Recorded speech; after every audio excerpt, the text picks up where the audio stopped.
100 sacs de riz de 25 kg, 50 bidons d'huile de 20 litres et 2 motos pour les veuves et orphelins des forces de défense et de sécurité tombés pour la défense de la nation.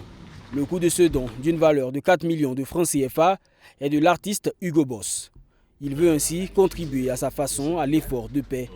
Les fonds utilisés pour ce don sont issus de ses droits d'auteur et aussi des revenus de son entreprise de communication. Cette année, on a jugé nécessaire de répondre à l'appel du président du Faso, voilà, pour accompagner spécifiquement les veuves, parce que nous pensons que lorsque nos soldats partent au front et ils reviennent et d'autres ne reviennent pas, je pense que la douleur elle est profonde. Et ces veuves-là, elles sont dans des cas quand même très inquiétants. Donc on a décidé quand même de se focaliser cette année sur eux en les offrant ce don-là pour que cela puisse les donner en tout cas le sourire aux lèvres.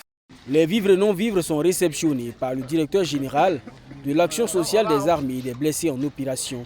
Le geste de l'artiste va contribuer à soulager de nombreuses personnes, affirme le colonel-major. C'est exceptionnel. Les artistes, je suppose que c'est parce qu'ils ne sont pas au courant.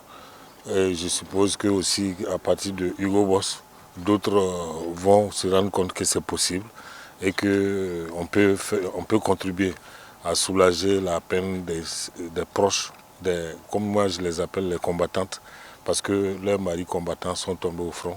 Et ils peuvent voir comment, eux aussi, à leur niveau, au-delà d'égayer les gens, comment ils peuvent contribuer à aider ces femmes-là à supporter la douleur.